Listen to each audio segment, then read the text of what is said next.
ছবি আপনাদের দেখাবো, কারণ ধূপগুড়িতে রাস্তা সংস্কারের দাবিতে সেখানে অবরোধ। গ্রামবাসীদের বিক্ষোভের জেরে এলাকায় উত্তেজনা সৃষ্টি হয়েছে।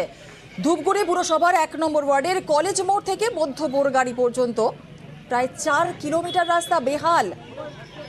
আর রাস্তা সংস্কারের দাবিতেই অবরোধ। মহিলা কলেজের রাস্তা সংস্কার করতে হবে। মহিলা কলেজের রাস্তা নেই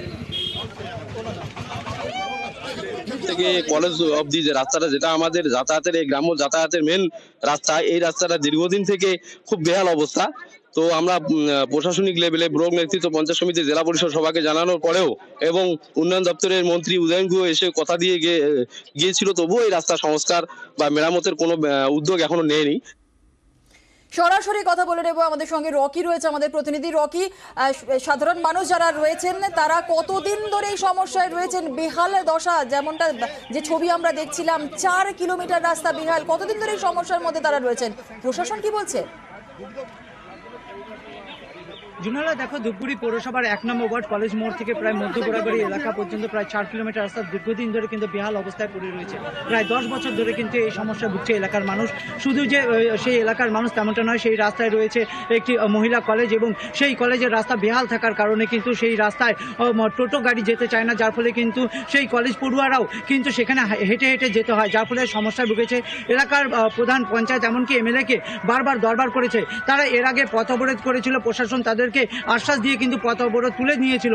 অবশেষে কিন্তু যখন কোনো রকম ফলপ্রসূ কাজ হয়নি, আজ কিন্তু বাধ্য হয়ে ধূপগুড়ি থেকে ফালাকাটাগামী 31 নম্বর জাতীয় সড়ক অবরোধ করে তারা বিক্ষোভ দেখায়। প্রায় 45 মিনিট ধরে কিন্তু বিক্ষোভ দেখায়, যার ফলে কিন্তু বিশাল যানজটের সৃষ্টি হয় সেই জাতীয় সড়কে। ঘটনার খবর পেয়ে ধূপগুড়ি থানার বিশাল পুলিশ বাহিনী সেখানে পৌঁছায় এবং সেই আন্দোলনকারীদের সঙ্গে কথা বলে তাদের আশ্বাস দেওয়া হয় যে 15 দিনের মধ্যে একটি ব্যবস্থা নেওয়া হবে বলে তাদের সেই আন্দোলন কিন্তু তুলে দেয়। এই ঘটনার পর কিন্তু আন্দোলনকারীরা হুঁশিয়ারি দিয়েছে যে আগামী 15 দিনের মধ্যে যদি কোনো ব্যবস্থা না নেওয়া হয় তারা বৃহত্তর আন্দোলনে যাবে। জুনেলা, বেশ, ধন্যবাদ রকি।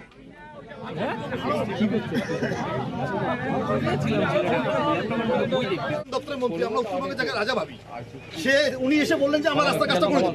এখনো পর্যন্ত আমাদের কোনো রকম সমস্যা সমাধান করতে, একদিন বললো যে আমাদের স্যাংশন হয়ে গেছে।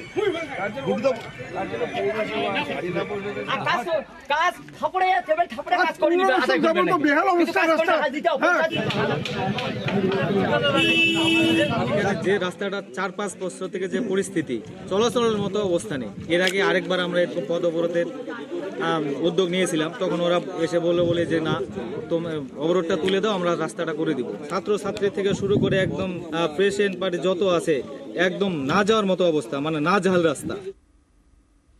কোথাও রাস্তা তৈরির দাবিতে স্থানীয় বাসিন্দারা